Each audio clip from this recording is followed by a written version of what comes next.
Bien, jóvenes, buenas tardes. Soy la doctora Anita Tarco. Nos toca tocar el tema de tiroiditis en el día de hoy. Así que vamos a empezar porque ya es la hora.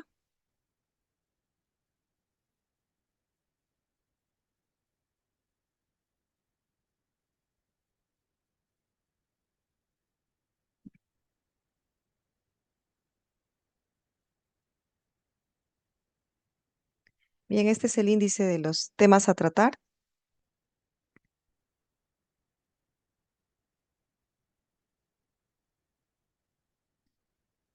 Cuando vamos a hablar de tiroiditis, pues primero tenemos que saber la definición de este término. ¿Qué es tiroiditis? Es un término que va a englobar diversos grupos de enfermedades que se van a caracterizar de alguna manera en mayor o menor grado por una inflamación de la tiroides. O sea, tiroiditis es sinónimo de inflamación de la tiroides.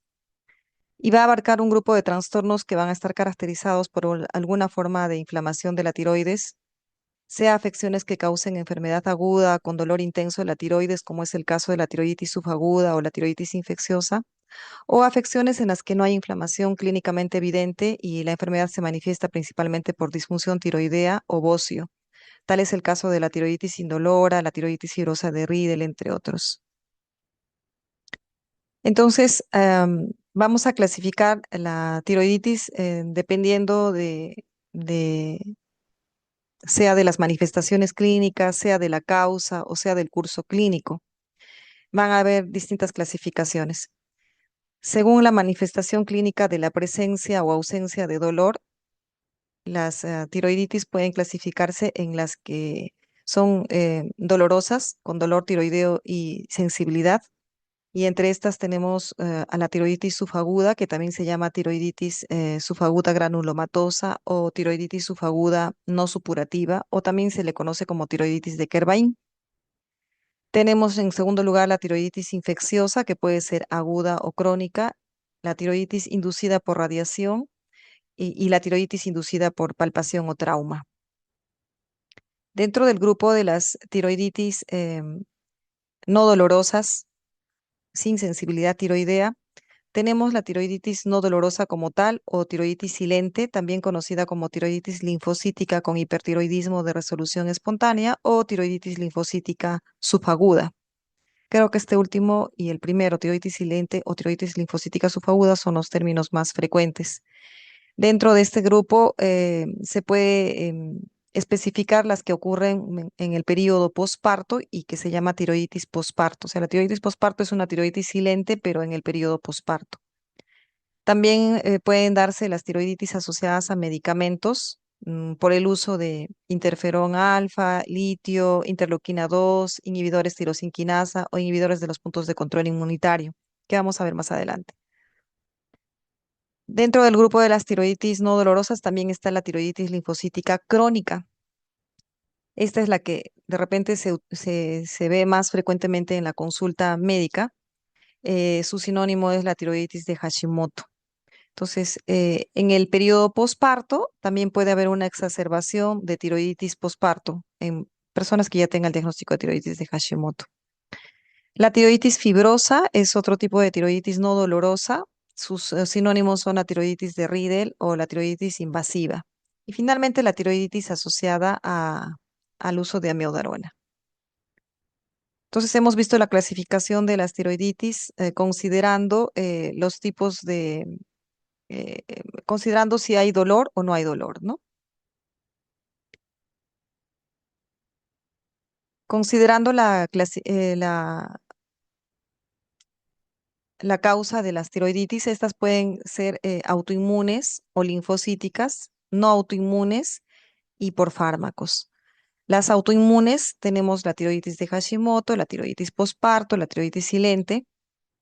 En las no autoinmunes tenemos la tiroiditis subaguda o de Kervain, la tiroiditis supurativa aguda, y por fármacos, los que hemos mencionado, ¿no? Interferón alfa, interleuquina 2, inhibidores tirosinquinasa, litio, inhibidores de puntos de control inmunitario que pueden condicionar estados de tiroiditis.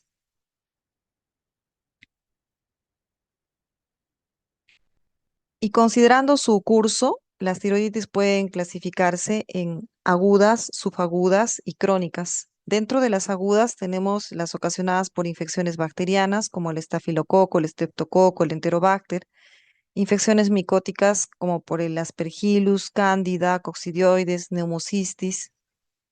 También las tiroiditis post-radiación con yodo 131 o yodo radioactivo. Y la amiodarona también puede condicionar una tiroiditis aguda, subaguda y crónica.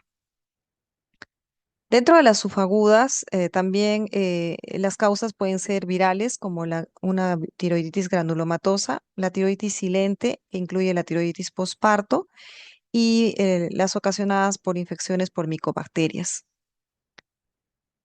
Dentro de las tiroiditis crónicas están las autoinmunes, como la tiroiditis de Hashimoto, la tiroiditis atrófica, la tiroiditis de Riedel, por infecciones parasitarias como equinococosis, estrongiloidiasis, cisticercosis, que pueden condicionar tiroiditis, y las traumáticas tras una palpación intensa de la tiroides.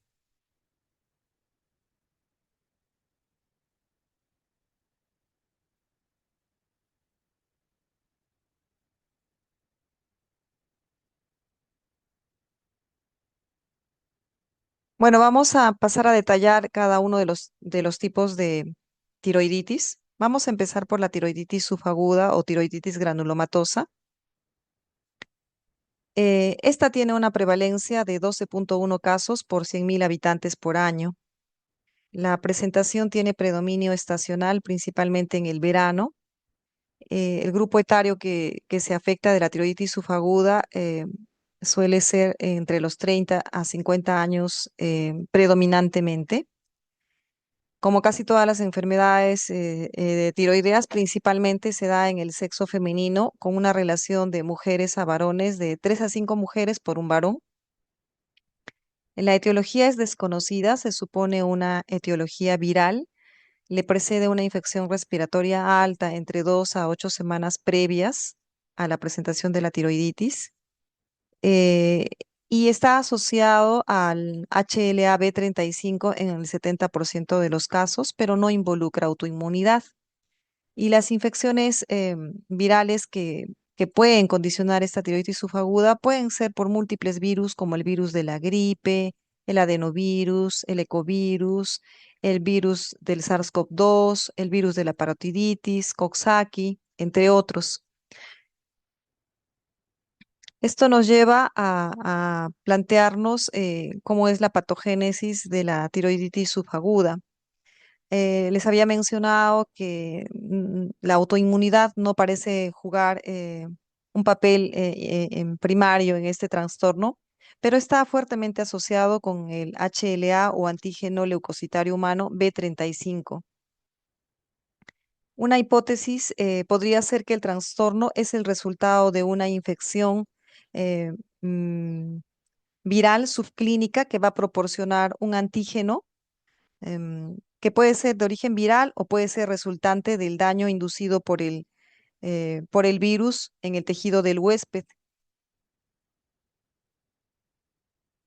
que se va a unir al antígeno leucocitario B35 en los macrófagos, y este complejo que se produce dentro de los macrófagos va a activar a los linfocitos T citotóxicos, los cuales van a su vez dañar las células foliculares tiroideas, ya que las células foliculares tiroideas tienen una similitud estructural parcial con el antígeno relacionado con la infección. Y a diferencia de las enfermedades autoinmunes, esta va a ser autolimitada en el tiempo.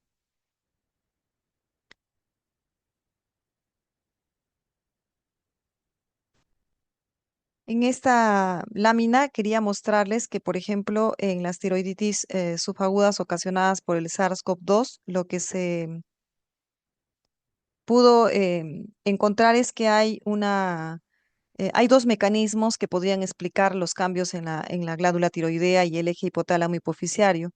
Uno es un efecto eh, indirecto a través de respuestas inflamatorias inmunes sistémicas anormales causadas por la infección por el SARS-CoV-2 y otra es un efecto viral directo sobre las células foliculares tiroideas.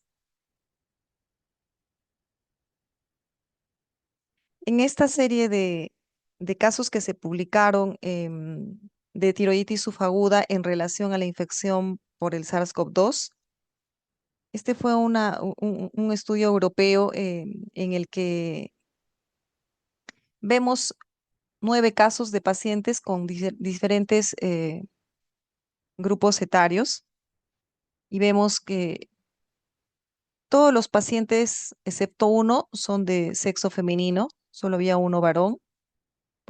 Hay mayor predominio, como les decía, en el sexo femenino. Solo un paciente tenía una enfermedad previa que eran nódulos tiroideos, todos no tenían antecedente de enfermedad tiroidea, todos tuvieron un hisopado positivo para el COVID-19, tuvieron una presentación de COVID leve, la mayoría de casos. Uno de ellos el paciente de 69 años, tuvo neumonía por COVID, fue el único que fue una presentación más severa. Em, El tiempo de presentación de la tiroiditis post-infección de COVID, como ven, varió entre 16 días hasta 40 días, o sea, 2 semanas más o menos, hasta 40 días post-infección COVID, y en 3 casos de ellos durante la infección por COVID. ¿No? Todos tuvieron como sintomatología el típico dolor cervical y fiebre.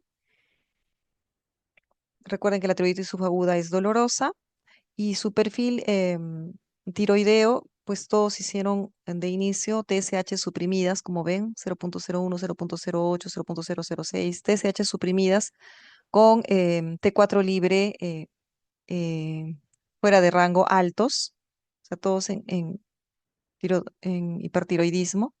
Tuvieron anticuerpos antiperoxidasa negativos, todos, excepto uno que salió positivo, perdón, antitiroglobulina y antiperoxidasa, todos negativos. Los marcadores inflamatorios salieron, el PCR salió positivo en algunos casos. Se les hizo mm, a todos estos pacientes un estudio ecográfico de la tiroides y los hallazgos fueron típicos en todos los casos, que vamos a ver más adelante. No se realizó la gamografía en todos, solamente en 3 de los casos en los que hubo ausencia de la glándula tiroidea en la gamografía, en 2 de ellos y en uno de ellos marcadamente reducida la captación. El tratamiento en todos ellos fue con prednisona, que ya fue parte del tratamiento y se evaluó la función tiroidea después de remitir el cuadro de tiroiditis subaguda y remitieron a la normalidad la mayoría, 2 casos de ellos quedaron con hipotiroidismo. Entonces, estas fueron las principales características de estos 9 casos de tiroiditis subaguda relacionados con infección por COVID en esta publicación. La tiroiditis subaguda tiene un curso característico. La inflamación inicial de la tiroides daña los folículos tiroideos y eso activa la proteólisis de la tiroglobulina almacenada dentro de los folículos. Y el resultado va a ser la liberación no regulada de grandes cantidades de T4 y de T3 a la circulación, en azul, ¿no? La T4. Y por tanto, el estado de hipertiroidismo que hemos visto en la serie de casos que les acabo de presentar. Este estado va a durar solo hasta que se agoten las reservas de tiroglobulina porque cesa la síntesis de nuevas hormonas y a medida que la inflamación disminuye, los folículos tiroideos se regeneran y la síntesis y secreción de las hormonas tiroideas se va a reanudar de tal manera que, como ven, baja toda la hormona preformada, se libera y aumenta la T4. Luego, como no hay más formación, va bajando. Hay una fase corta de hipotiroidismo y después los folículos tiroideos se regeneran y nuevamente hay síntesis de secreción de hormona tiroidea y se reanuda la normalidad. Este periodo de hipotiroidismo es transitorio y puede durar 2 a 6 semanas. Sin embargo, algunos pacientes se pueden quedar en esta fase de hipotiroidismo y algunos pacientes en fase de hipertiroidismo, pero es en menos porcentaje.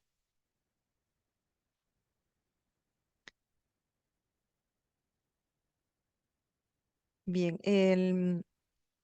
en cuanto a la patología, va a haber un aumento de tamaño y consistencia de la glándula tiroidea. En la biopsia se va a observar células inflamatorias, como vemos aquí, neutrófilos, linfocitos, histocitos, células gigantes, estas son las células gigantes, y grupos de células foliculares y masas de coloide. Más tarde puede haber algo de fibrosis, pero finalmente la histología de la glándula vuelve a la normalidad.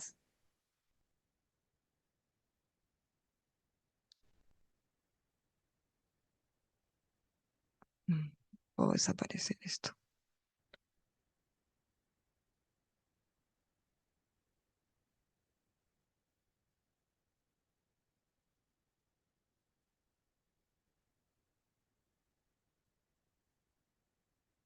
No,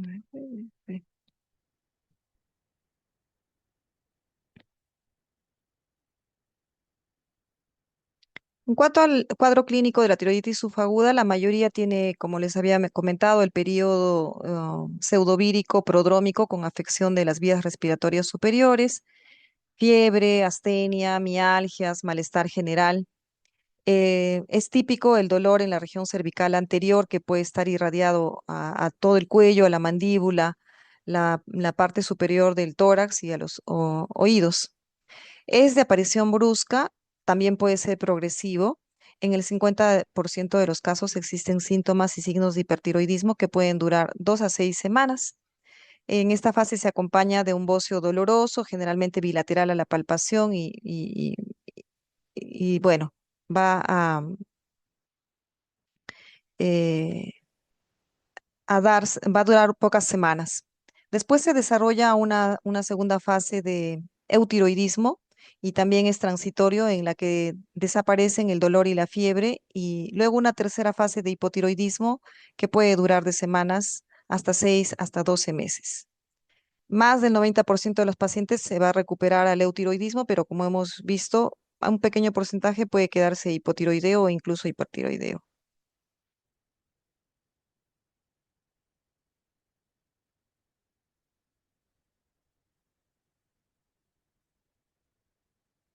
El diagnóstico es básicamente clínico, o sea, el dolor cervical en la región anterior, que es intenso, que puede ser irradiado, ¿no? Digamos que esa es la característica más importante, pero laboratorialmente nos podemos ayudar con los reactantes de fase aguda, como son la velocidad de sedimentación globular o el PCR, que pueden estar elevados, la leucocitosis, las pruebas hepáticas se pueden alterar, puede haber anemia leve. Las hormonas tiroideas al inicio van a estar en situación de hipertiroidismo, es decir, T4 y T3 elevadas con TSH suprimida. Puede haber también elevación de la tiroglobulina.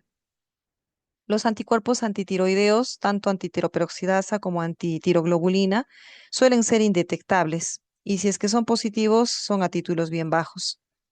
Em, la biopsia solamente está indicado ante duda diagnóstica. No es imprescindible hacer una biopsia para el diagnóstico de una tiroiditis subaguda.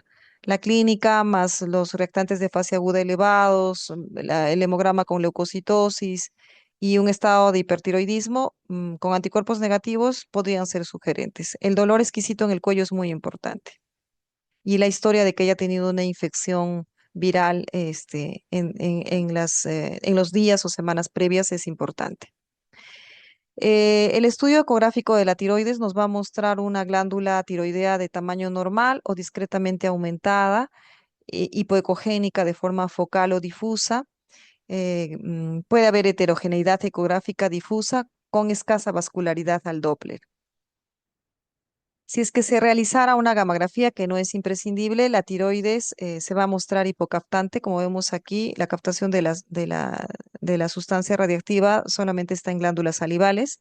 Y vean que acá tenuemente se ve como una mariposa la tiroides porque está hipocaptante, ¿no? Lo normal sería que se vea más oscurito, no tanto como las glándulas, pero un poco más oscurito. Y vean que aquí la captación se ve Justo esta es la silueta de la tiroides, una tiroides hipocaptante.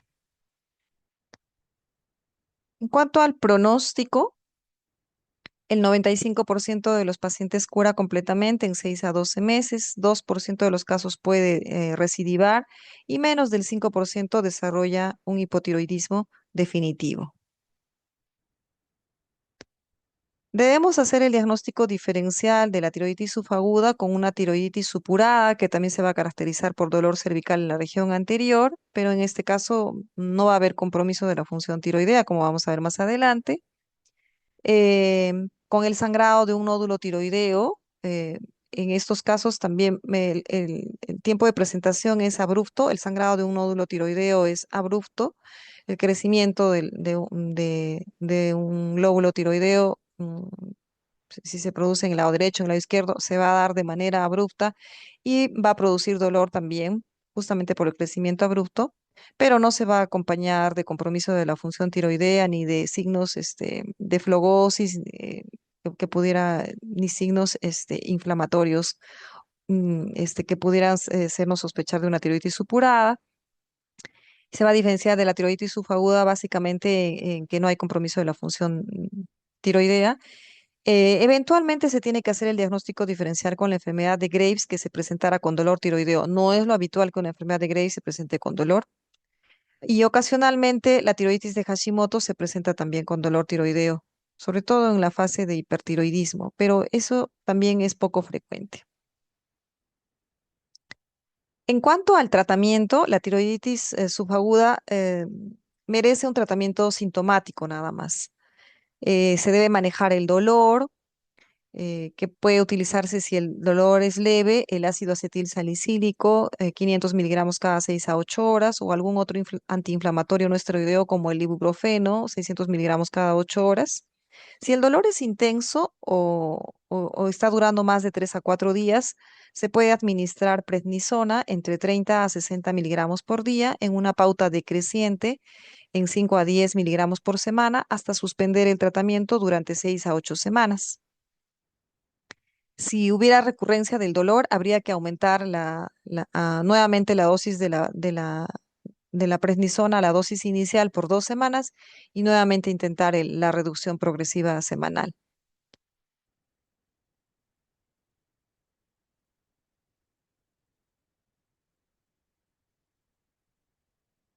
Se debe hacer un tratamiento de los síntomas de hipertiroidismo con beta bloqueadores como el propanolol, 20 a 40 miligramos cada 8 horas, el atenolol, 25 a 50 miligramos por día. Se da solo tratamiento sintomático del hipertiroidismo. No utilizamos antitiroideos de síntesis porque no hay un problema de mayor síntesis de hormona tiroidea, sino recuerden que simplemente es liberación de la hormona tiroidea preformada por la lesión de las células foliculares. Entonces no amerita tratamiento con antitiroideos de síntesis, sino simplemente los síntomas, ¿no? Beta bloqueadores para la taquicardia. Si hay síntomas evidentes de hipofunción o hipotiroidismo, pues hay que utilizar la levotiroxina entre 50 a 100 microgramos por día en un promedio de 6 a 8 semanas, que por lo general va a ser un hipotiroidismo transitorio. Y según los controles de laboratorio, veremos si se puede retirar el tratamiento. No está indicado, como les dije, los fármacos antitiroideos de síntesis ni el yodo radioactivo en estos casos de tiroiditis subaguda en su fase de hipertiroidismo. Bueno, ahora vamos a hablar de la tiroiditis infecciosa, que es el otro tipo de tiroiditis dolorosa. Tiene una baja prevalencia, puede ser aguda o puede ser crónica y va a estar en relación a infecciones por gérmenes como estafilococos, estreptococos, micobacterias, hongos, neumocistis, ¿no? Y se va a dar una infección supurativa de la glándula tiroidea. Puede ocurrir de dos formas, por contigüidad, sobre todo en niños y jóvenes, por contigüidad con el seno piriforme, y o en casos de bocio prolongado con degeneración neoplásica de la tiroides. Por ejemplo, algunas neoplasias de tiroides, sobre todo los cáncer anaplásicos, pueden eh, degenerarse y condicionar una tiroiditis infecciosa. La otra forma por la que ocurren es por diseminación hematógena, que puede ser a partir de enfermedades sistémicas graves o en casos de pacientes inmunosuprimidos. La clínica, básicamente, el dolor, ¿no? Que es de inicio súbito, que puede ser irradiado al oído o a la faringe, y se va a presentar unilateral, como ven en esta imagen, un pequeño bocio asimétrico y a la palpación es una masa fluctuante, muy hipersensible y se pueden palpar adenopatías cervicales. Va a haber va a haber historia de fiebre, escalofríos, disfagia, ¿no? Y pues al examen físico también vamos a observar el eritema cervical como vemos en esta foto. No se suele afectar la función tiroidea en las tiroiditis infecciosas. El diagnóstico, básicamente vamos a encontrar un hemograma con leucocitosis, reactantes de fase aguda elevados, tanto PCR como velocidad de sedimentación globular, no compromiso de la función tiroidea, es decir, TSH, T4 libre normales. Y en la ecografía se puede observar una lesión heterogénea, hipoecogénica, quística. eh, si es un absceso, se va a ver como un quiste y al Doppler hipervascularizado. Si se hiciera una gamografía, pues en la zona del absceso va a haber una zona hipocaftante. En la biopsia y tinción Gram, lo que se va a observar es el infiltrado de polimorfonucleares y microorganismos. La citología básicamente es para descarte de neoplasia maligna. El cultivo va a ser importante para identificar el agente causal y hacer un tratamiento dirigido. De inicio solamente se suele dar tratamiento empírico y en lo que salen los resultados del cultivo, pues el tratamiento será más dirigido. En casos graves, va a estar indicado hacer una tomografía cervical, sobre todo para ver si hay infiltración mediastinal o retrofaringia, que por ecografía no se va a poder visualizar. Vemos aquí una ecografía justamente con las características que se había comentado de la zona del absceso, que está hipoecogénica en relación al resto del parénquima tiroideo y hay una pobre vascularidad, ¿no? Y los casos que requieran tomografía, justamente vemos aquí la región infectada, la región abscedada, y para ver si, cómo vemos si hay compromiso hasta las regiones prevertebrales y todo eso que en la ecografía no se puede ver. Vean cómo se extiende hasta la región prevertebral, en un absceso, ¿no? El diagnóstico diferencial va a ser con una tumoración dolorosa anterocervical más fiebre, con hemorragias del nódulo tiroideo, con una tiroiditis subaguda, con un absceso parafaringio o del esternocleidomastoideo, trombosis venosa, inflamación o supuración de adenopatías, infección del conducto tirogloso, linfoma tiroideo, carcinoma tiroideo agresivo. Son, digamos que las condiciones que se deben tomar en cuenta frente a una tumoración dolorosa en la región cervical anterior asociado a fiebre.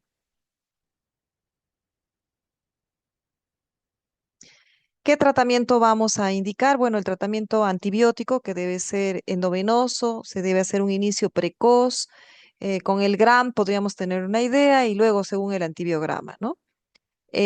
Cuando hay un absceso puede ser necesario un drenaje transcutáneo o incluso quirúrgico. La evacuación mediante la punción con aguja fina de manera repetitiva es otra opción, ¿no? Estudios radiológicos para la identificación de fístulas o trayectos que contribuyan al proceso de la enfermedad y la confirmación diagnóstica.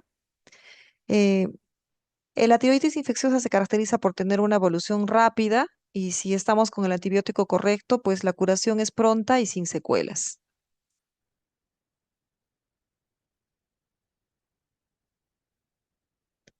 Luego tenemos la tiroiditis inducida por radiación.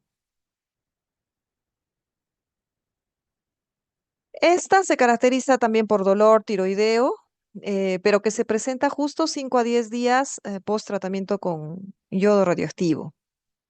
El yodo radioactivo induce injuria y necrosis de las células foliculares asociada a inflamación, que es lo que va a condicionar la sintomatología.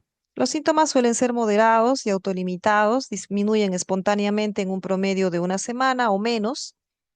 Si hacemos exámenes de las pruebas tiroideas, podemos ver, el yodo lo utilizamos en caso de hipertiroidismo, ¿no es cierto? Entonces, si le damos el yodo, puede haber exacerbación del hipertiroidismo y encontraremos elevación de las hormonas tiroideas en los exámenes. Puede haber también un aumento transitorio de los anticuerpos antiperoxidasa. Y después puede haber un hipotiroidismo transitorio que es precoz y se da por la presencia de los anticuerpos bloqueantes. Entonces, esta tiroiditis inducida por radiación se refiere a las que se presentan post tratamiento con yodo radioactivo. eh, Cuando se dan dosis, sobre todo altas, en pacientes que están francamente hipertiroideos con enfermedad de Graves, em, utilizar el yodo reactivo es una opción de tratamiento y hay que tener mucho cuidado en los días siguientes porque hay que advertir al paciente que ante la presencia de dolor tiroideo intenso, en la semana posterior al tratamiento con yodo, pues tendrían que venir por emergencia para atenderse, ¿no? Porque estos tratamientos son ambulatorios. Pero hay que advertirles que el dolor podría ser una mm, situación de evaluación médica inmediata y tendría que volver a acudir el paciente a atención médica por una probable tiroiditis.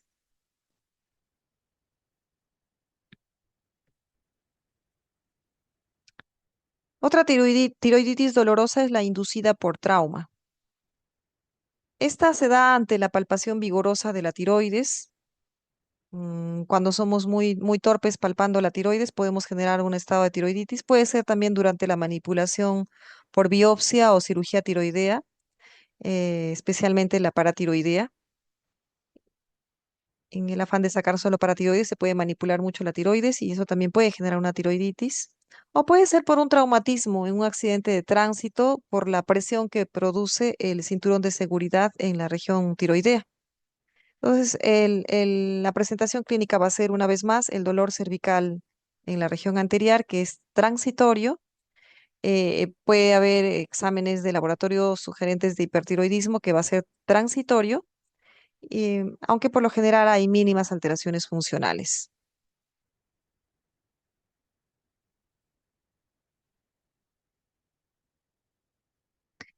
Y ahora vamos a pasar a las tiroiditis no dolorosas. Tenemos en primer lugar la tiroiditis silente y vamos a tocar también la tiroiditis posparto. La tiroiditis silente o indolora o tiroiditis linfocítica subaguda, también conocida como tiroiditis no dolorosa o tiroiditis linfocítica con hipertiroidismo de resolución espontánea. Esta representa un 0,5 a 5% de los casos de hipertiroidismo. Es una variante de la tiroiditis autoinmune crónica. Está asociado al HLA-DR3. Esta asociación sugiere que hay susceptibilidad hereditaria. Hay una similitud con la tiroiditis posparto que causa el hipertiroidismo en mujeres, eh, en cualquier mujer que no esté en posparto. Entonces se llama tiroiditis silente, ¿no?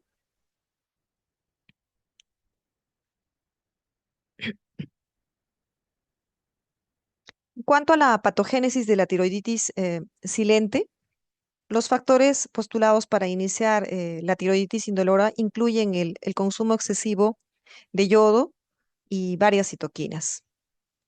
Cualesquiera que sean estos factores que inicien la tiroiditis indolora, la inflamación tiroidea resultante va a dañar los folículos tiroideos y va a activar la proteólisis de la tiroglobulina almacenada dentro de los folículos. Y el resultado va a ser la liberación no regulada de grandes cantidades de tiroxina y de triotironina, o sea, T4 y T3 hacia la circulación, lo que va a resultar en un hipertiroidismo clínico y bioquímico.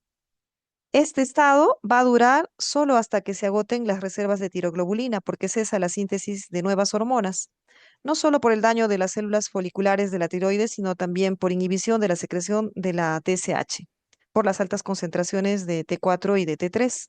Entonces, a medida que la inflamación va a disminuir, los folículos tiroideos no dañados o los reparados van a reanudar su síntesis y la secreción de las hormonas tiroideas.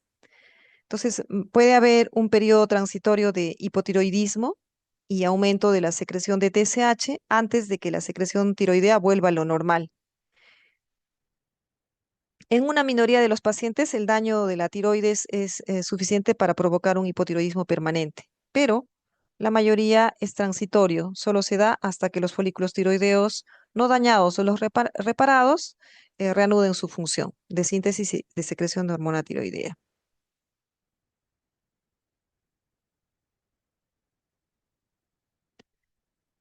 Cuanto a la patología o histopatología, en la punción con aguja fina se pueden observar linfocitos, macrófagos, células epiteliales tiroideas normales, algunos folículos tiroideos dañados y masas de coloides, como vemos aquí. Y en recuperación persiste la infiltración linfocítica, fibrosis leve y folículos tiroideos normales.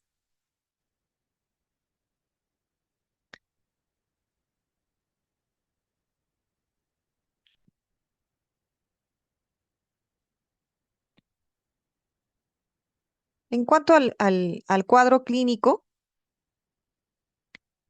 suele iniciarse con una fase de hipertiroidismo leve y bien tolerado que se acompaña en el 50-60% de los casos de un bocio difuso, firme em, e indoloro a la palpación.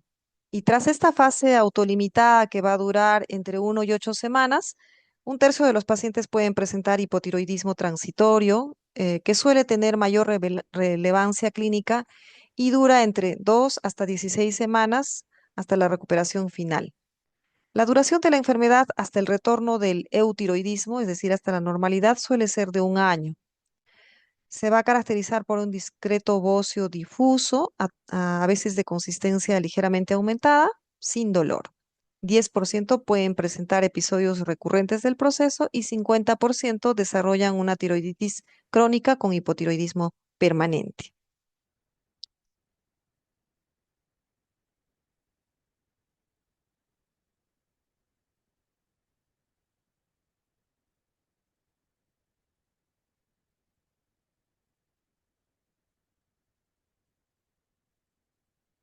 En cuanto al diagnóstico, en las primeras fases va a aumentar la T4 libre, la tiroglobulina también y vamos a encontrar la TSH disminuida o suprimida en la fase de hipertiroidismo. Luego, TSH y T4 libre van a normalizar para pasar a un periodo transitorio de hipotiroidismo. Primero eutiroidismo y luego hipotiroidismo transitorio. Los anticuerpos antiperoxidasa van a estar positivos en 60% de los casos y los anticuerpos antitiroglobulina positivos hasta en el 40% de los casos. Es muy característica la tiroglobulina elevada. Los restantes de fase aguda también se van a presentar normales, tanto PCR como velocidad de sedimentación globular. Y la citología aspirativa, es decir, la biopsia con aguja fina, va a estar indicada solo en casos dudosos. La gammagrafía nos va a revelar igual una hipocaptación de la sustancia radiactiva en la tiroides. El diagnóstico diferencial en la fase de hipertiroidismo con baja captación tiroidea, pues el diagnóstico diferencial debe hacerse con el hipertiroidismo inducido por TSH y aquí ya no vamos a encontrar supresión de la TSH, sino TSH alta.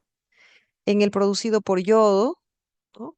Que justo va a ser tras la administración de yodo radioactivo, o la tirotoxicosis facticia. En la facticia, es decir, por ingesta de hormona tiroidea de manera subrepticia, entonces puede producir una tiroiditis, pero con la característica va a ser una tiroglobulina no elevada, ¿no? A diferencia de la tiroiditis silente que tiene la tiroglobulina elevada.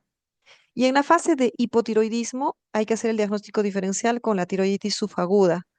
Recuerden que la subaguda se caracteriza por dolor en la región cervical anterior y anticuerpos antitiroideos negativos.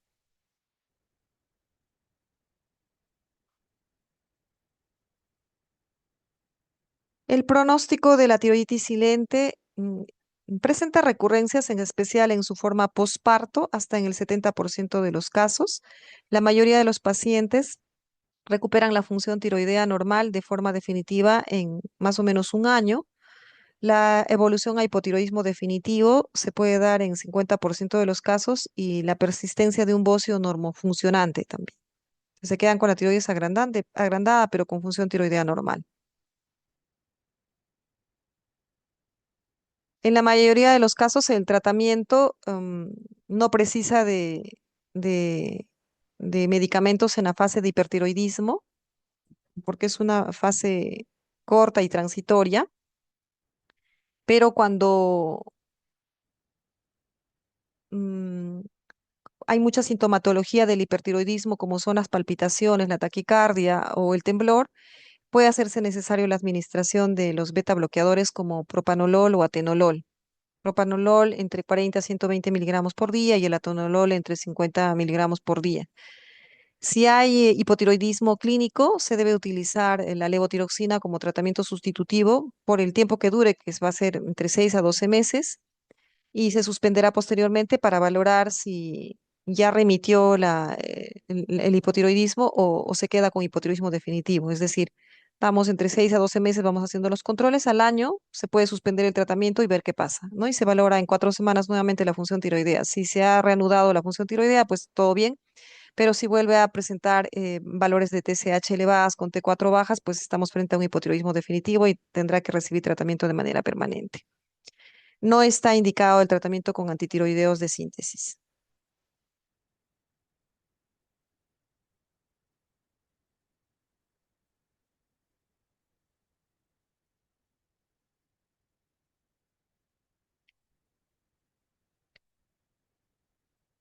Me deja esto.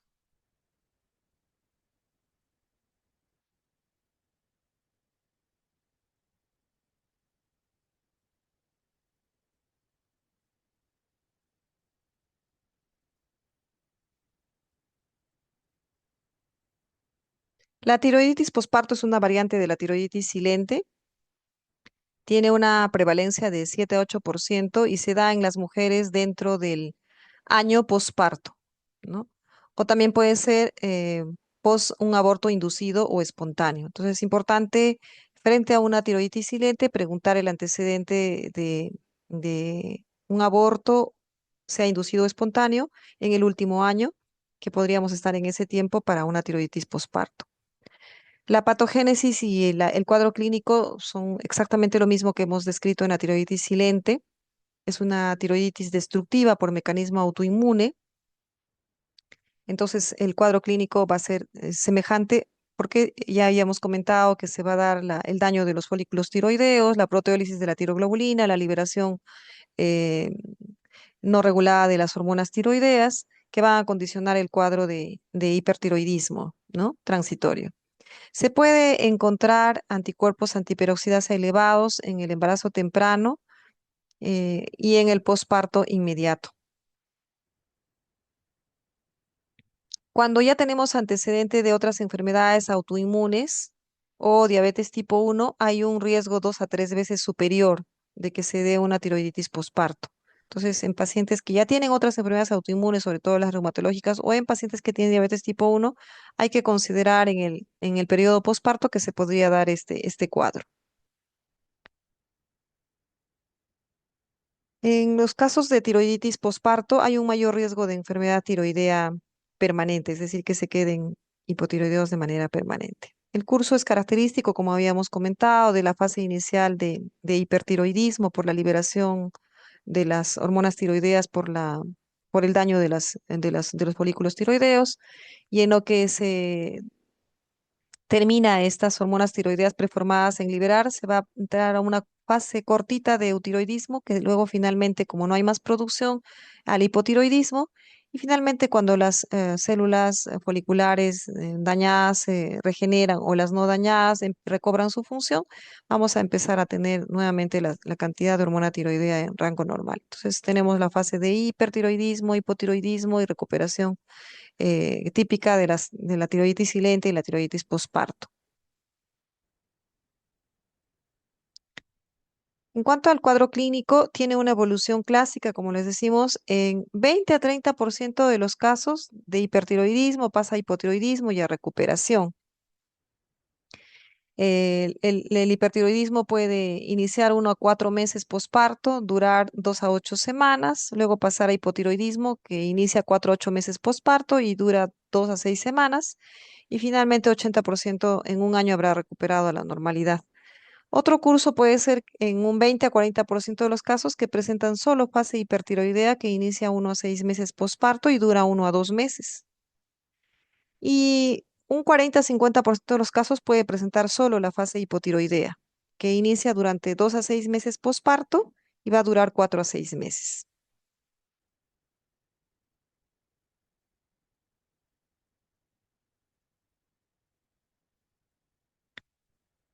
El riesgo de hipotiroidismo permanente oscila entre el 20 y el 40%, siendo más frecuente en pacientes mayores, en las multíparas y con menor ecogenicidad en el estudio ecográfico. Por tanto, las pacientes que han presentado una tiroiditis postparto se deben seguir durante toda la vida.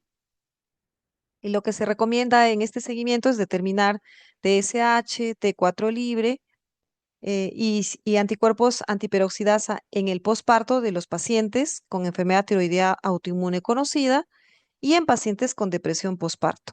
Esto se debe hacer. Entonces, eh, habrá alto riesgo de tiroiditis posparto en aquellas que tengan anticuerpos antiperoxidasa positivos, tiroiditis posparto previo y en diabéticos tipo 1. Es muy importante tener esta determinación de las hormonas tiroideas y los anticuerpos antiperoxidasa, em, sobre todo en aquellas pacientes que tienen enfermedad tiroidea autoinmune conocida y para prever una tiroiditis posparto y en pacientes que hacen depresión posparto.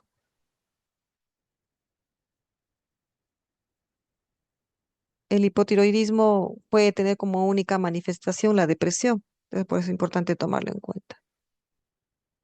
El diagnóstico diferencial en la fase de hipertiroidismo con la enfermedad de Graves, que inicia 6 meses posparto en promedio, pero en la enfermedad de Graves hay un predominio de la T3 sobre la T4 y los anticuerpos antirreceptor de TSH suelen estar positivos, no así en la tiroiditis. En la fase de hipotiroidismo hay que hacer diagnóstico diferencial con la hipofisitis linfocítica, en la que además del TSH suprimido vamos a encontrar la CTH baja. Hay que hacer diagnóstico diferencial también con la tiroiditis de Hashimoto. Si el hipotiroidismo no remite en un año posparto y es crónico, entonces estamos frente a una tiroiditis de Hashimoto. ¿Y cuál va a ser el tratamiento? En asintomáticas o con síntomas leves, obviamente no requiere tratamiento. En el hipertiroidismo sintomático hay que dar solamente tratamiento sintomático con beta bloqueadores, propanolol, 40 a 120 miligramos por día. Si hay hipotiroidismo, se debe tratar a la paciente si está lactando, si desea una nueva gestación o si la TSH permanece elevada más de 6 meses, sí o sí debe recibir tratamiento. En caso de que la TSH y la T4 estén normales y los anticuerpos antiperoxidasa sean negativos, no será necesario hacer seguimiento. Pero si la TSH y T4 son normales, pero con anticuerpos antiperoxidasa positivos, hay que repetir los exámenes cada cierto tiempo. Se sugiere 6 a 9 meses posparto por alto riesgo de tiroiditis posparto. Por eso que les decía que hay que hacer siempre las hormonas tiroideas y los anticuerpos antiperoxidasa en el posparto para determinar si ya son positivos los anticuerpos, pues hay que hacer seguimiento, ¿no? Pero si ya son negativos, no va a necesitar seguimiento.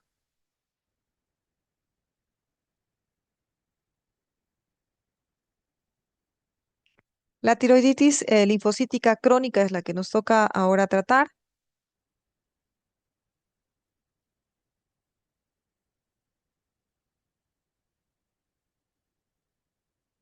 La tiroiditis linfocítica crónica también se llama tiroiditis de Hashimoto o tiroiditis autoinmune crónica, tiroiditis linfocítica crónica, son todos los nombres que tienen. Los que más utilizamos es tiroiditis de Hashimoto o tiroiditis autoinmune o linfocítica crónica.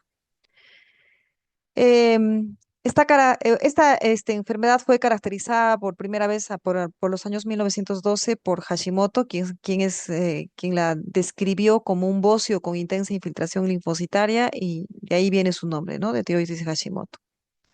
El grupo de presentación Por edad es a todas las edades, pero tiene un pico entre los 30 y 50 años.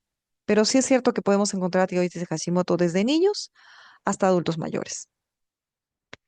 Igualmente se presenta en un predominio en mujeres, en una relación de 6 a 8 mujeres por un varón. La etiología es autoinmune y los anticuerpos antitiroideos característicamente son positivos, los antiperoxidasa hasta en 90% de los casos y los antitiroglobulina en 20 a 50% de los casos.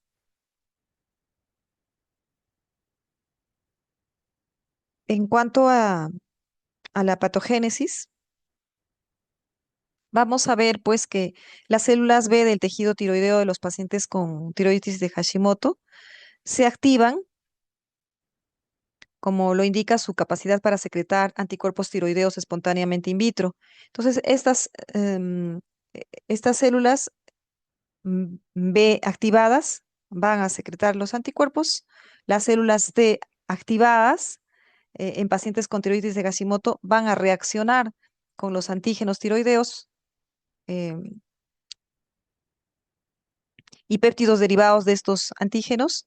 Y estas células T activadas van a condicionar que se secreten citoquinas que a su vez van a activar otras células inmunes, aumentan la producción de los anticuerpos, que es la inmunidad celular TH2, producen destrucción apoptótica de las células tiroideas vía los linfocitos T citotóxicos, que es la inmunidad TH1, y participan en la regulación de la respuesta inmune local vía las células T reguladoras.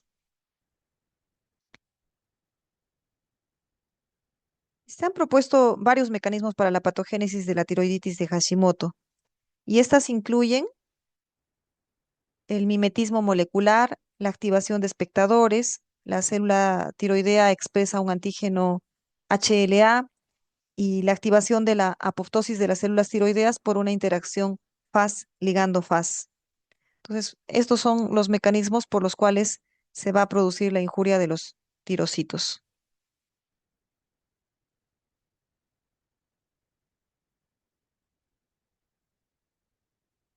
En la histopatología se va a ver un parénquima tiroideo normal, reemplazado por un intenso infiltrado inflamatorio compuesto por linfocitos T, linfocitos B, células plasmáticas.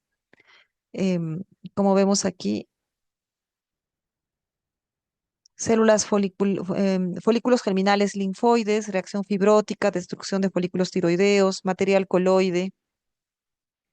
Y pueden existir también células foliculares grandes con citoplasma eosinófilo y granular, que son las llamadas células de Hartel, aquí en H. La clínica se va a caracterizar por un bocio moderado de crecimiento lento, que a menudo se descubre de forma casual. Únicamente en el 20% de los casos existen signos y síntomas de hipotiroidismo. El bocio suele ser liso, algo irregular, de consistencia firme y elástica, y la palpación no es dolorosa. En los niños el bocio suele ser de menor tamaño y en edades avanzadas es más frecuente el hipotiroidismo y un bocio más grande. Se puede diagnosticar en fase eutiroidea, en fase de hipotiroidismo subclínico o ya en hipotiroidismo clínico. En cuanto al cuadro clínico de la tiroiditis de Hashimoto, ocasionalmente puede presentar fases de hipertiroidismo alternado con hipotiroidismo debido a la presencia de anticuerpos estimuladores, es lo que se llama hashitoxicosis. Y en hashitoxicosis coexisten la hiperfunción tiroidea y la histología de una tiroiditis de Hashimoto. Y algunos autores consideran una variante la consideran una variante de la enfermedad de Graves-Basedow. Hasta el 20% de los pacientes tienen anticuerpos bloqueadores del receptor de TSH, que a diferencia de los TSI no lo estimulan, sino que lo bloquean. Todos estos datos indican el amplio espectro de manifestaciones clínicas que puede presentar la enfermedad tiroidea autoinmunitaria. La tiroiditis de Hashimoto puede formar parte de síndromes pluriglandulares de naturaleza autoinmunitaria, y eso hay que tomarlo en cuenta. El diagnóstico se va a sospechar en mujeres de edad mediana que tengan un bocio difuso de consistencia elástica y esté asociado sea a hipotiroidismo subclínico o a un hipotiroidismo francamente clínico. En la fase inicial puede haber T4 normal, con TSH elevada, que es el hipotiroidismo subclínico, y en estadios más avanzados ya un hipotiroidismo franco con TSH elevada y T4 libre baja. Los anticuerpos antiperoxidasa y antitiroglobulina están positivos en el 97 a 100% de las mujeres, de las pacientes. Em, la gamografía tiroidea inicialmente puede ser normal y después se va a presentar de aspecto moteado, similar al observado en un bocio multinodular. En la ecografía, la glándula tiroidea se va a observar hipertrófica, heterogénea, con zonas hipoecogénicas más o menos bien delimitadas, y lo característico son los pseudonódulos, ¿no? Eh, para el ojo no experto puede parecer que hay muchos nódulos, pero no terminan de cerrar las imágenes nodulares, entonces por eso se llaman pseudonodulares. Se ve como nuboso. Si existiera un nódulo dominante, entonces ahí estaría indicado una punción con aguja fina o biopsia, y para descartar sobre todo linfoma tiroideo o algún cáncer, pero eso solo cuando existe duda diagnóstica. Sobre todo cuando el patrón pseudonodular sea de imágenes muy grandes como la piel de la jirafa, entonces ahí va a estar indicado el linfoma tiroideo. Perdón, va a estar indicado la biopsia para descartar linfoma tiroideo. Ecográficamente, como les decía, va a haber aumento de del tamaño de la tiroides. Aquí se ve muy engordadas, y los que han pasado ya por ecografía de tiroides habrán visto que este celismo se suele ver más delgadito, pero en la tiroiditis de Hashimoto se ve toda engrosada, la tiroides está agrandada, ¿no? Y vean este patrón ecogénico que no es regular, sino hay pseudonódulos, no termina de cerrar, aquí hay a la mitad y así a la mitad, nuboso, ¿no? Entonces, puede haber micronódulos hipoecoicos, pero de menos de 6 milímetros de tamaño. Y vean acá los tabiques, que es lo característico, tabiques, ¿no? Al Doppler el flujo puede estar normal o disminuido, y eventualmente pueden haber ganglios reactivos.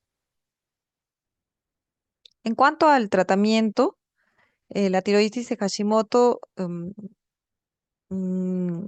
se presenta con hipotiroidismo principalmente, y entonces hay que dar tratamiento sustitutivo con la hormona tiroidea, o sea, la levotiroxina. Este tratamiento va a ser de por vida, ya que una vez que empieza el proceso autoinmune, el daño de las células foliculares es permanente e irreversible, entonces el tratamiento es de por vida. Incluso se puede iniciar el tratamiento en fase de hipotiroidismo subclínico. No debemos esperar a que el paciente haga un franco hipotiroidismo para iniciar el tratamiento. ¿Por qué? Porque de todas maneras va a evolucionar a hipotiroidismo franco. Entonces, apenas tenemos al paciente con una tiroiditis de Hashimoto en fase de hipotiroidismo subclínico, ya se debe iniciar el tratamiento. El objetivo va a ser justamente normalizar los valores de TSH. Recordemos que partimos desde un hiposubclínico, o sea, en el hiposubclínico la TSH va a estar elevada con T4 normal, pero ya iniciamos tratamiento justamente para bajar la TSH a valores normales. Solo si hubiera excepcionales casos de compresión local o sospecha de malignidad, estaría indicado el tratamiento quirúrgico, pero eso es excepcional. El tratamiento es sustitutivo con la hormona tiroidea.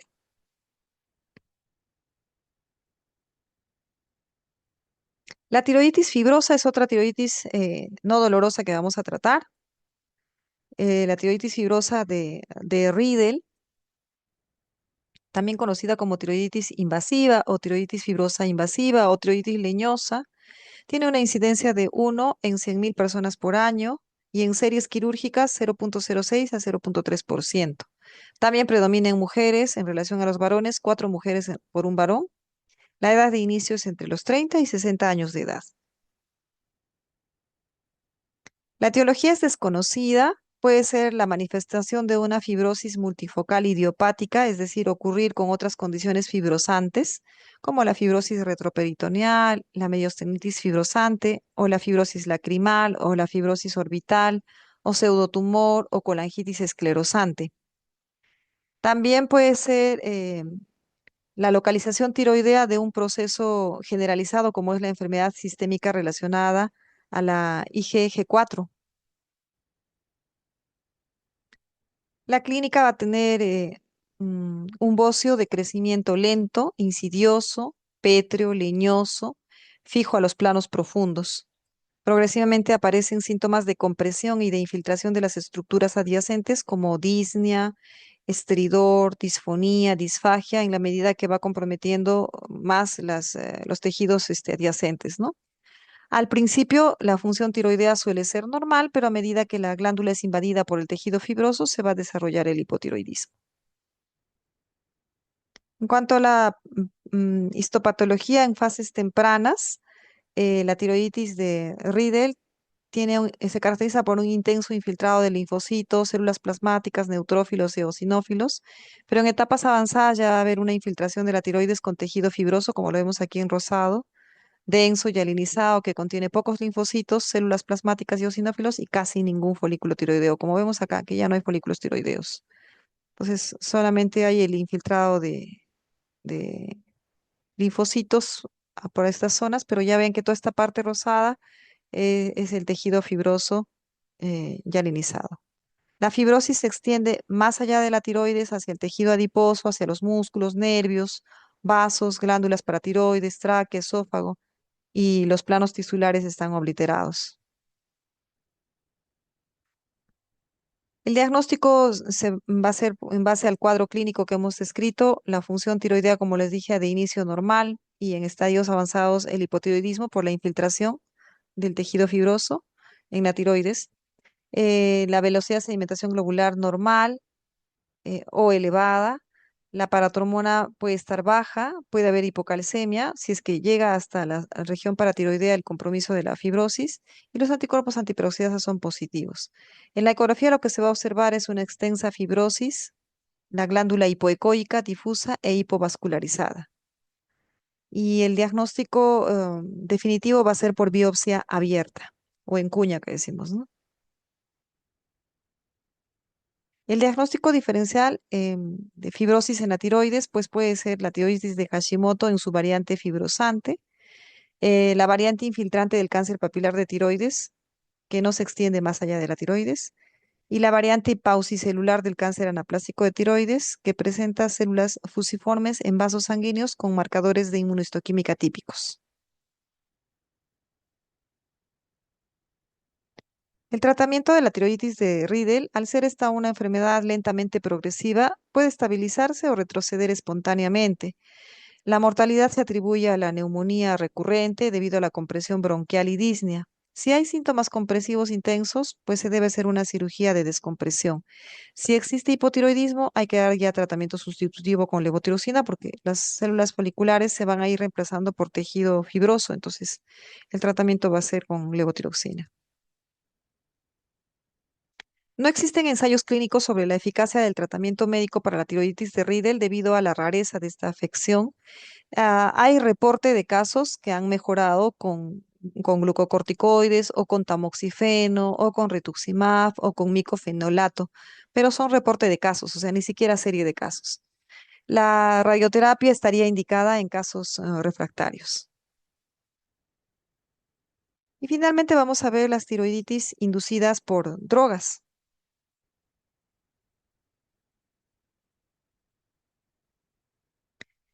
El interferón alfa que se utiliza en el tratamiento de la hepatitis B em, puede producir una tiroiditis que puede aparecer después de 3 meses de tratamiento. 5 a 15% de los pacientes desarrollan anticuerpos antitiroideos de novo. 5 a 10% de ellos desarrollan tiroiditis silente o pueden hacer tiroiditis de Hashimoto o enfermedad de Graves. Entonces son las posibilidades. Pacientes que reciben interferón alfa, tomar en cuenta esto. En el tratamiento de metástasis de algunos cánceres o en la leucemia se utiliza la interleuquina 2. Esta también en un 2% de los casos puede producir tiroiditis silente. La difitoxina denileuquina que se utiliza en el tratamiento de la micosis fungoide y otras enfermedades de las células T está asociado al desarrollo de hipertiroidismo en relación con tiroiditis silente. Los inhibidores de la tirosinquinasa, que se utilizan en el tratamiento de tumores del estroma gastrointestinal, carcinoma de células renales, como el sunitinib, por ejemplo, producen una disfunción tiroidea en la que la TSH se muestra bien elevada, pero sin repercusión clínica. Entonces, en estos casos, el tratamiento va a depender si hay anticuerpos antitiroideos positivos o no. Si los anticuerpos antitiroideos son positivos, sí va a ser necesario el tratamiento porque va a desencadenar el hipotiroidismo permanente, pero si los anticuerpos son negativos, pues solamente se puede hacer un chequeo, un seguimiento nada más. Los inhibidores de los puntos de control inmunitario, que son drogas anticáncer, también pueden producir tiroiditis silente. Es el caso del nivolumab, que es una droga anti-PD1 que se usa en el tratamiento del melanoma, o el pembrolizumab o el ipilimumab, que son todas estas drogas anticáncer. Pueden producir tiroiditis no dolorosa con una fase transitoria de tirotoxicosis que inicia 4 semanas tras la primera administración del medicamento y remiten en 4 semanas también. Puede seguirse de hipotiroidismo en algunos pacientes. El mecanismo por el cual se produce esto es que el medicamento, estos medicamentos de inhibidores del punto de control inmunitario reducen la tolerancia inmune aún en tejido tiroideo normal al bloquear la proteína PDL1 que se expresa en la célula tiroidea. Entonces, como vemos en esta primera figura, el PDL1 este, se une con el PD1 este, e impiden que la célula T destruya la célula tumoral.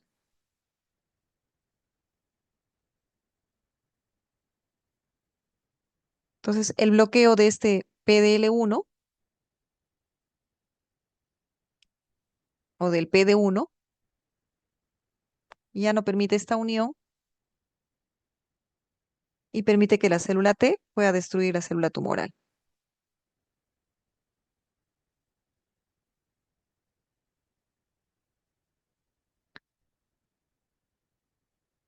El litio, que se utiliza en algunas enfermedades como trastornos bipolares, inhibe la síntesis de las hormonas tiroideas y bloquea el paso de T4 a T3. Entonces, antes de su uso, se debe medir la función tiroidea y los anticuerpos antitiroideos para prever también, ¿no? Que hay alteraciones en la función tiroidea. En casos con normofunción y autoinmunidad negativa, se debe reevaluar la función tiroidea cada cierto tiempo. Se plantea que siquiera cada 6 a 12 meses se debe hacer un control de la función tiroidea, es decir, TSH y T4 libre, ¿no?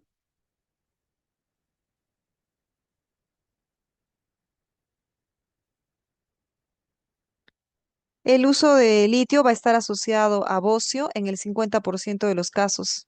Este generalmente es difuso de aparición en los 2 primeros años de tratamiento. Hay muchas interconsultas en nuestro hospital, justamente de pacientes con trastornos bipolares que están eh, en tratamiento con litio de manera prolongada y les encuentran el bocio y están pidiendo evaluación, ¿no? El 50% de los pacientes pueden hacer bocio difuso. Un 30% de los casos pueden hacer hipotiroidismo. La mayoría es subclínico y en mayor frecuencia en casos de anticuerpos antiperoxidasa positivos. Esto no precisa la suspensión del tratamiento con litio, pero sí se debe tratar el hipotiroidismo con la levotiroxina.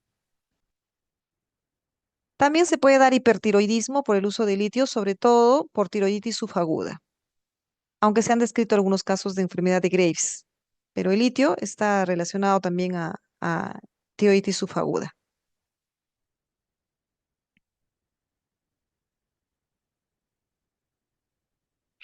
La miodarona, que es un medicamento ampliamente utilizado en las taquiarritmias, em, tiene un efecto directo de la molécula bloqueando el paso de T4 a T3 e induciendo la lisis de las células foliculares, con una consiguiente tirotoxicosis inducida por la miodarona. Y esta se presenta en 10% de los pacientes tratados.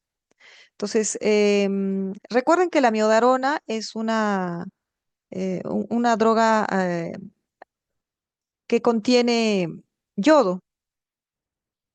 Contiene algunos dicen 35 a 37% de su contenido es yodo. Entonces, esto provoca una sobrecarga de yodo y puede inducir, sobre todo en los pacientes con una enfermedad autoinmune tiroidea previa, el efecto de Wall-Chaikov con hipotiroidismo. Entonces, la prevención y seguimiento de los pacientes tratados con amiodarona justamente es evaluar el perfil tiroideo, los anticuerpos antitiroperoxidasa basales antes de iniciar el tratamiento y una vez que se inicia el tratamiento, hacer un perfil tiroideo a los 3 meses, a los 6 meses e ir evaluando la función tiroidea, ¿no?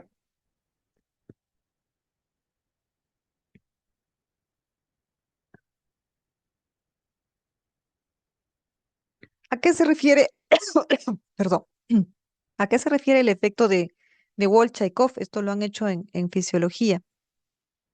Em, este es un fenómeno de autorregulación que inhibe la organificación en la glándula tiroidea, inhibe la formación de las hormonas tiroideas en el interior del folículo tiroideo e inhibe la liberación de las hormonas tiroideas al torrente sanguíneo.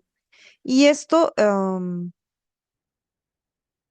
se produce justamente por los niveles elevados del yoduro en la circulación, ¿no? El yodo de la miodarona. Entonces, el efecto de Wall-Chaikov dura varios días, después del cual es seguido por un fenómeno de escape. Este fenómeno de escape significa la reanudación de la organificación, de la formación de la hormona tiroidea y de la función normal de la peroxidasa tiroidea, ¿no? Entonces, ante la sobrecarga de yodo, NIS, que es el sodio yodo importer, se va a ver inhibido de manera temporal y se va a inhibir todo el proceso de síntesis de hormona tiroidea dentro del folículo tiroideo. Pero tras el fenómeno de escape, esta bomba NIS se ve liberada y nuevamente se reanuda la función tiroidea. Entonces, ante la sobrecarga va a haber un periodo de no síntesis de hormona tiroidea, o sea, no va a haber organificación, no va a haber formación de la hormona tiroidea, ni va a haber liberación de la hormona tiroidea. Eso es lo que se llama el efecto de Wall-Chaikov y que tiene su fenómeno de escape normalmente con la consiguiente reanudación de la peroxidasa tiroidea o la bomba NIS, que va a permitir que nuevamente se produzca todo el ciclo de formación de las hormonas tiroideas. En cambio, el efecto de Yod-Basedow se refiere al hipertiroidismo debido a la producción incrementada y liberación incrementada brusca de las hormonas tiroideas en respuesta a la sobrecarga de yodo, como vamos a ver en las láminas posterior, en una lámina posterior. La miodarona puede producir el desorden tiroideo por dos mecanismos, ¿no? Por el efecto de Wall-Chaikov que les acabo de explicar, en el que la sobrecarga de yodo va a inhibir la organificación y por consiguiente la producción y la liberación de las hormonas tiroideas. Tras este periodo va a haber un efecto de escape normalmente en el que se reanuda la formación de hormonas tiroideas. Sin embargo, puede haber una falla en este escape y va a quedarse con un hipotiroidismo permanente. Esto del hipotiroidismo permanente frecuentemente se va a dar en pacientes que ya tengan la enfermedad de Hashimoto, o sea, que tengan anticuerpos antitiroideos positivos. En cuando los anticuerpos son negativos, frecuentemente van a ir a la normalidad, o sea, se va a dar el fenómeno de escape. El otro mecanismo relacionado al yodo es el efecto de Yod-Basedow que les comentaba. El exceso de yodo en este caso va a producir más bien mayor producción de las hormonas tiroideas de manera descontrolada, llevando a un hipertiroidismo. Entonces, esto se va a dar frecuentemente en pacientes que ya tengan enfermedad de Graves o que tengan bocio endémico o que tengan un bocio multinodular tóxico o que tenían un adenoma tiroideo. Entonces, em, estas alteraciones tiroideas en relación a la amiodarona se van a dar por por el exceso de sobrecarga de yodo que contiene la molécula de amiodarona. Pero también hay mecanismos que no están relacionados al yodo y es el efecto citotóxico directo sobre las células tiroideas que va a producir una tiroiditis destructiva. En este caso va a ser la tiroiditis autoinmune de tipo 2. La que es por el efecto de Jod Basedow es la de tipo 1 y la que es por tiroiditis destructiva es la de tipo 2 que comentaba esta mañana en la visita médica a nuestro residente. Em, la amiodarona va a inhibir las deyodinasas D2 y con ello va a disminuir la conversión de T4 a T3 con la consiguiente reducción en los niveles séricos de T3. La inhibición de la T3, de la unión de la T3 a su receptor nuclear, también es otro efecto, con la consiguiente reducción de la acción de la hormona. O sea, por inhibición de su unión a su receptor o por inhibición de las de iodinasas D2, vamos a terminar con disminución de los niveles de T3 y de su acción, ¿no? Entonces, como vemos, la miodarona va a tener un efecto sobre el metabolismo de las hormonas tiroideas a distintos niveles, porque las deyodinasas están a distintos niveles de nuestro organismo. Entonces, va a tener efecto de bloquear la conversión intrahipoficiaria de T4 a T3, va a bloquear la conversión de T4 a T3 a nivel hepático, va a bloquear la unión de la T3 a su receptor en los tejidos diana en el corazón, ¿no? Va a bloquear la entrada de la T4 a las células. Entonces, todo esto va a condicionar los cuadros de tiroiditis inducida por amiodarona que se llaman así, ¿no? De tipo 1 o de tipo 2. La amiodarona puede producir hipotiroidismo en el 30% de pacientes que reciben amiodarona y esto va a ser común en las áreas yodo suficientes. Se va a presentar en 6 a 12 meses de tratamiento con amiodarona vía acción antitiroidea del exceso de yodo por falla del fenómeno de escape del efecto de Wolff-Chaikoff que expliqué antes, y sobre todo en pacientes que ya tengan anticuerpos antiperoxidasa positivos. Y en la ecografía se puede observar una vascularidad variable y obviamente este hipotiroidismo tiene que ir a tratamiento con levotiroxina. Cuando se producen las tiroiditis inducidas por amiodarona, estas pueden ser de tipo 1 o de tipo 2. La de tipo 1 también es común en áreas eh, a diferencia del hipotiroidismo, es común en áreas yodo deficientes. Se presenta en tratamientos cortos, en menos de 2 años. Por eso preguntaba durante la visita médica qué importancia tiene que utilicen cuánto tiempo de amiodarona, ¿no? Cuando están dentro de los 2 años de uso de amiodarona, se puede presentar las tiroiditis inducidas por amiodarona de tipo 1, en la que se aumenta la síntesis de la hormona tiroidea por el incremento del sustrato, por la sobrecarga de yodo que condiciona la ingesta de la amiodarona. Este es el efecto de Jod Basedow, entonces mayor síntesis de hormona tiroidea, hipertiroidismo, ¿no? Se da en pacientes que tengan un bocio multinodular preexistente, que tengan anticuerpos antiperoxidasa positivo. En la ecografía hay vascularidad incrementada y el tratamiento va a ser el tiamazol, ¿no? 30 a 40 miligramos por día, porque hay una mayor síntesis de hormona tiroidea por mayor presencia del yodo en las células foliculares.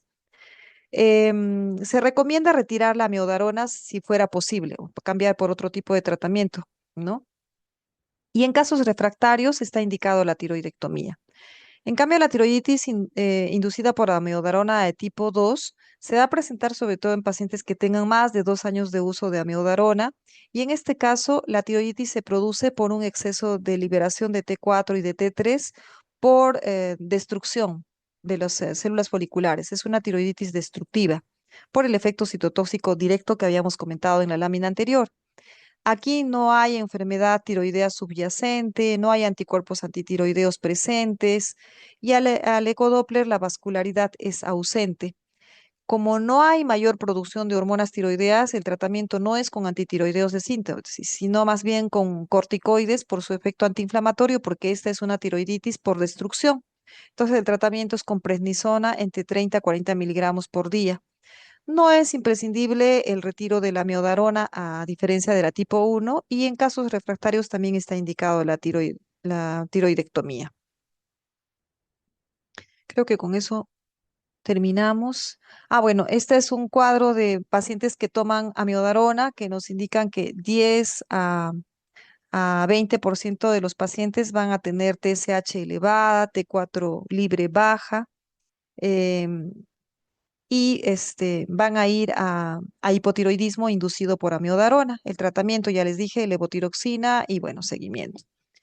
5 a 10% de los pacientes van a tener TSH suprimida con T4 libre alta, es decir, hipertiroidismo, o puede ser normal, o pueden tener T3 libre elevadas.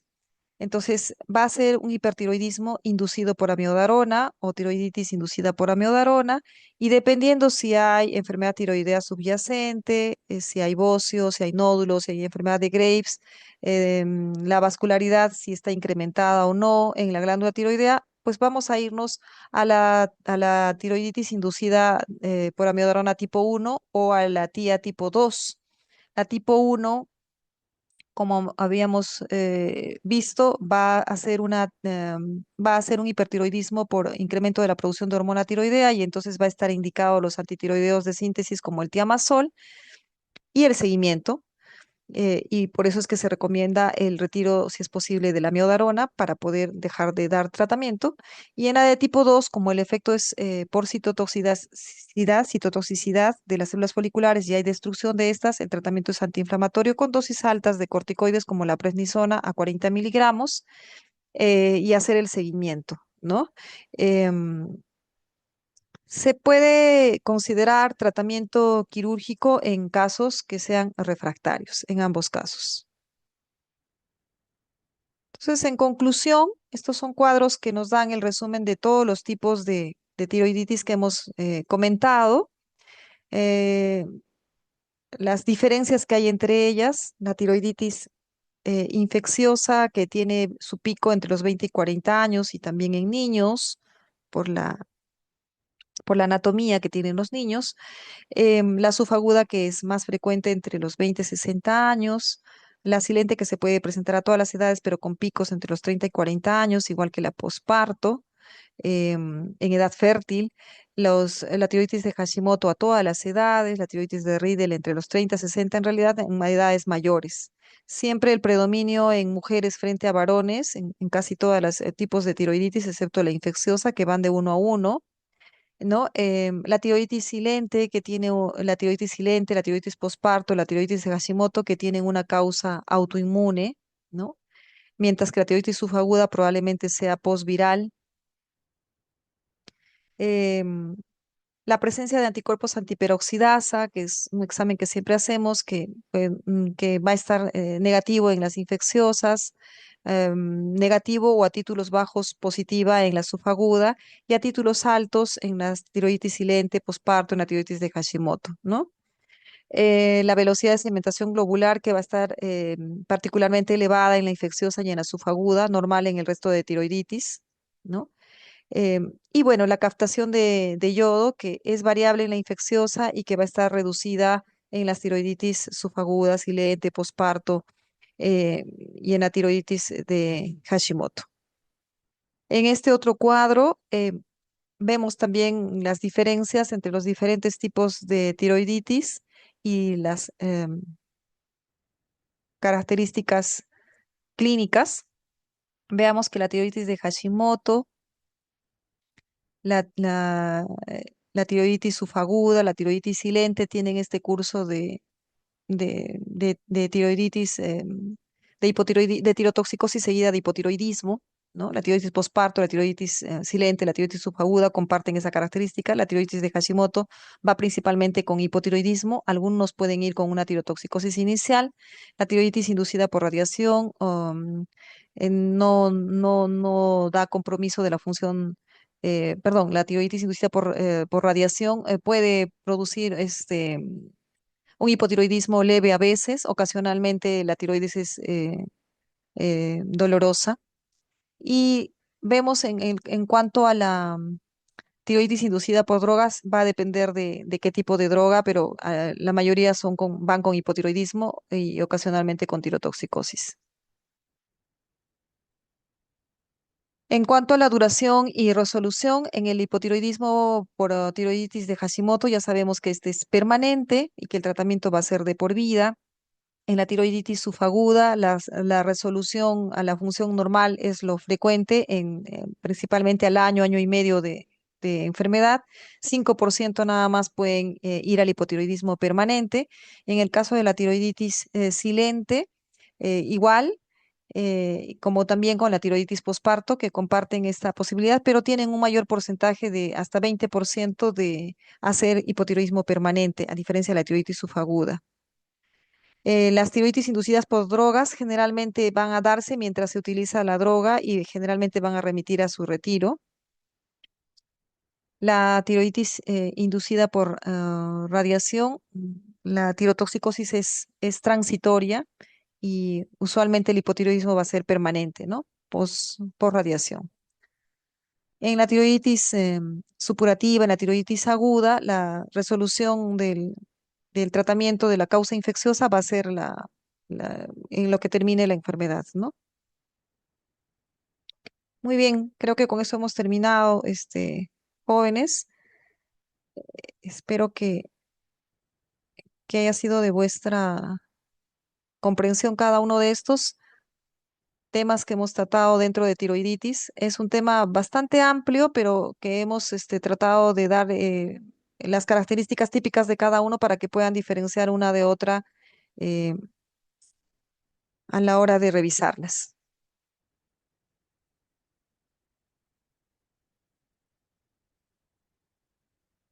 Les agradezco la audiencia. ¿Tienen alguna pregunta tal vez?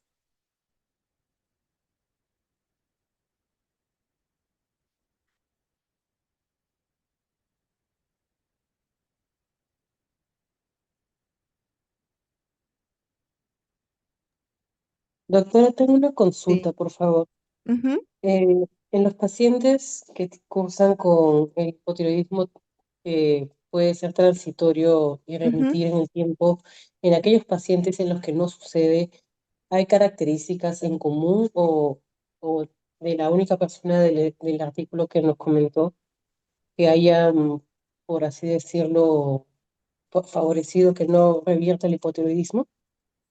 Generalmente el hipotiroidismo no remite en los pacientes que tienen anticuerpos antiperoxidasa, anticuerpos antitiroglobulina positivos, ¿no? Basta que uno de ellos esté positivo, generalmente hacen hipotiroidismo permanente. Por eso hay, en las tiroiditis subagudas, por ejemplo, hay un mínimo porcentaje que pueden tener anticuerpos positivos a títulos bajos y son justo esos pacientes son los que van a hacer hipotiroidismo permanente. No es el comportamiento habitual que en los pacientes que hayan anticuerpos negativos haya un hipotiroidismo permanente. Sin embargo, como nada es absoluto en la medicina, siempre se debe hacer el seguimiento.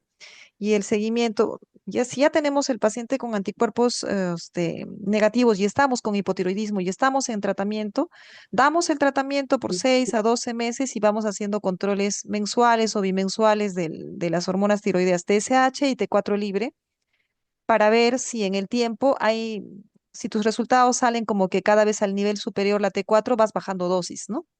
Porque la T4 te está saliendo cada vez en el límite superior. Entonces quiere decir que es hora de bajar la dosis.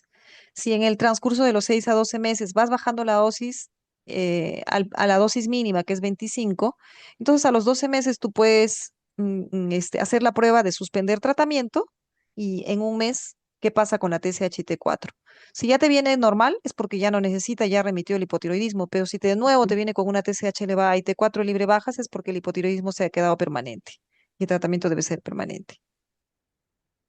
Entiendo. Está bien. Gracias, doctora. No sé si respondo tu duda. Bien. Sí, me ha quedado claro. Ok. Otra alternativa para evitar los efectos de amiodorona, me dice uno de vuestros compañeros. mm,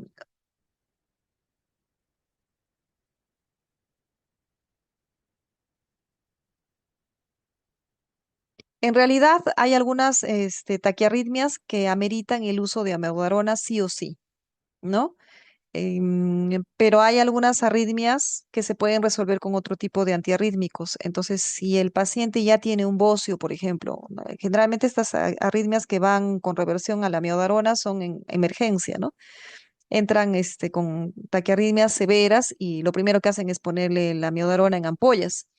Entonces, pero si uno ya está viendo un bocio evidente, Lo ideal es buscar alternativas, pero eso ya va a depender del tipo de taquiarritmia que tenga el paciente. Ahora, si es inevitable que tenemos que usar la miodarona y tiene bocio nuestro paciente, pues no cuesta nada tomar una muestra de sangre para hacer pruebas tiroideas y anticuerpos antitiroideos. De hecho, vamos a iniciar la miodarona. Hasta eso saldrán los resultados de las hormonas tiroideas y veremos en qué contexto estamos, ¿no? Ha pasado muchas veces en la emergencia que el paciente viene con taquiarritmia y está con bocio gigante, incluso con exoftalmos, y no se han dado cuenta que tenía una enfermedad de Graves, ¿no? O sea, solamente han visto la taquiarritmia y punto. Y después de días después, que el paciente está estable, recién se dan cuenta que tiene bocio, que tiene exoftalmos y nos encontramos que estaba hipertiroidea y que la causa de la taquiarritmia era el hipertiroidismo. Entonces, por ejemplo, en ese caso no era necesario dar amiodarona, sino otro tipo de antiarrítmicos, porque la arritmia era por la enfermedad de Graves. Pero hay casos en los que, claro, no es evidente el bocio, no es evidente una enfermedad tiroidea previa. Entonces, claro, la amiodarona puede inducir estas enfermedades. Pero ya cuando estamos en el contexto, o sea, si ya el paciente es usuario de amiodarona, siempre es importante y no se ha hecho una evaluación previa de la función tiroidea, pues hay que hacerlo, hay que hacerlo. En cualquier momento, siempre es bueno iniciar con la evaluación de las pruebas de función tiroidea. Lo ideal es antes del inicio del tratamiento con amiodarona, ¿no? Pero debe quedar en ustedes, porque es un medicamento frecuentemente usado en las emergencias para las taquiarritmias, debe quedar en ustedes el concepto de que amiodarona es sinónimo de gran carga de yodo para nuestro paciente, ¿no? Le estamos dando gran cantidad de yodo a nuestro paciente y que el yodo puede generar la tiroiditis, el hipotiroidismo, entonces por cada 200 miligramos de amiodarona, y creo que no les dije, es 75 miligramos de yodo que ingresa. Es bastante. El requerimiento o la cantidad recomendada por día es de 0,15 a 0,3 miligramos por día. Mira, 0,15 a 0,3 miligramos y le damos 75 miligramos de yodo con 200 miligramos de amiodarona. Entonces, ¿qué es la dosis que se suele utilizar en el tratamiento de las arritmias? Entonces, no es que no debamos usar la miodarona, sino que cuando se usa hay que tener cuidado de evaluar la función tiroidea y de hacer el seguimiento y estar a la pesquisa de la tiroiditis si se da el caso.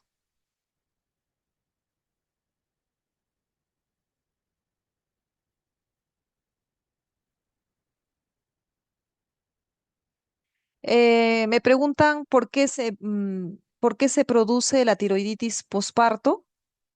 Em, Tanto la tiroiditis silente como la tiroiditis posparto hemos dicho que comparten una similitud en su cuadro, ¿no? Estas se producen por el daño, se produce un daño celular, justamente por la presencia de los anticuerpos antitiroideos, se produce un daño celular a nivel de las células foliculares que produce destrucción, daña los folículos tiroideos y libera las hormonas tiroideas y se produce la fase de hipertiroidismo, ¿no? Que es corto. Entonces, ¿por qué es corto? Porque se destruyen las células, entonces se libera toda la tiroglobulina almacenada y las hormonas tiroideas, todo, y se produce el cuadro de tirotoxicosis. Y en lo que se acaba porque no hay más síntesis, porque se han dañado los folículos tiroideos, en lo que se acaba la producción de hormona tiroidea pasa a la fase de hipotiroidismo, pero es autolimitado y se va a recuperar la función tiroidea. Se recupera, se reanuda, se regeneran los folículos tiroideos y entonces vuelve al eutiroidismo. Por eso tiene esas fases de hiper, hipo y de otra vez a la normalidad, ¿no? Eh, Eso es el cómo se produce la tiroiditis postparto y es lo mismo que la tiroiditis silente. Ahora, ¿por qué se producen los anticuerpos antitiroideos? Me comenta vuestra compañera. ¿Por qué se producen los anticuerpos antitiroideos? Eso es la autoinmunidad, sí, per se, uno nace con esa autoinmunidad. Por eso es que en las personas que tienen tiroiditis de Hashimoto, preguntamos si tiene antecedente familiar, a las personas que queremos descartar tiroiditis de Hashimoto, preguntamos si tienen antecedente familiar de enfermedades autoinmunes. Los familiares de las personas con tiroides de Hashimoto tienen más chance de hacer tiroides de Hashimoto, ¿no? O de hipotiroidismo autoinmune. ¿Por qué? Porque se nace con la condición de autoinmunidad. Es una enfermedad autoinmune.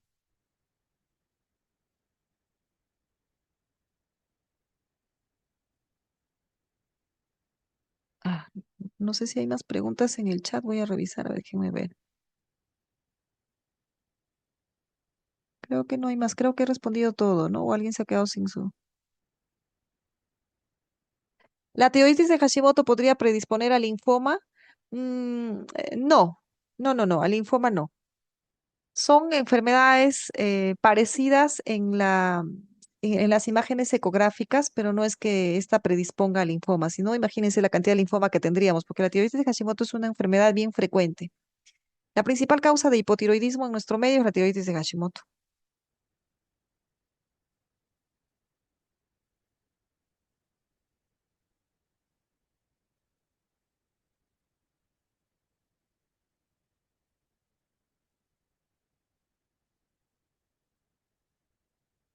Bien, chicos, entonces creo que ya no hay más preguntas. Les agradezco su atención. Hasta una próxima oportunidad. Buenas tardes. Hasta luego, doctora. Hasta Gracias, luego. doctora.